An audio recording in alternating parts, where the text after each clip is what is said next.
কেউ কি কখনো ভেবেছে সাংবাদিকদের কথা? দীর্ঘ ৩৫ বছরের সিপিআইএম সরকার, ১৫ বছরের তৃণমূল সরকার, সাংবাদিকদের জীবন, নিরাপত্তা, কর্মপরিবেশ নিয়ে পর্যাপ্ত উদ্যোগ নেওয়া হয়নি বলেই অভিযোগ। গণতন্ত্রের চতুর্থ স্তম্ভ হিসাবে পরিচিত সাংবাদিকদের সমস্যার কথা এবার বিধানসভায় তুলে ধরলেন মানব গুহ।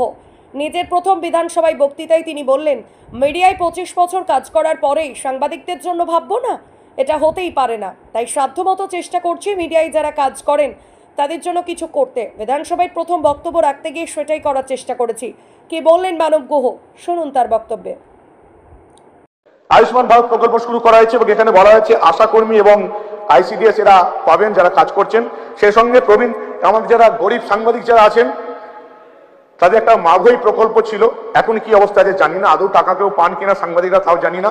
এখানে যদি গরিব সাংবাদিকদের এই আয়ুষ্মান ভারতে সবাইকে অটোমেটিক্যালি অন্তর্ভুক্ত করা হয় যারা গরিব সাংবাদিক, আমার মনে হয় খুব ভালো হবে। এবং সেই সঙ্গে সাংবাদিকদের কথা উল্টো আরেকটা জিনিস বলি, ডিজিটাল মিডিয়া যারা এই সরকার পরিবর্তনে এই চোর দুর্নীতিবাজ সরকারটাকে ফেলতে সবচেয়ে বড় ভূমিকা নিয়েছিল, তারা কিন্তু এখনো সেই নিজেদের সম্মানটা ফিরে পাননি। তারা কিন্তু বিধানসভার বাইরে দাঁড়িয়ে থাকেন, কারণ তাদের অ্যাক্রিডিটেশন কার্ড হয়নি। তারা নবান্নও ঢুকতে পারেন না, তারা বিধানসভার মধ্যেও ঢুকতে পারেন না।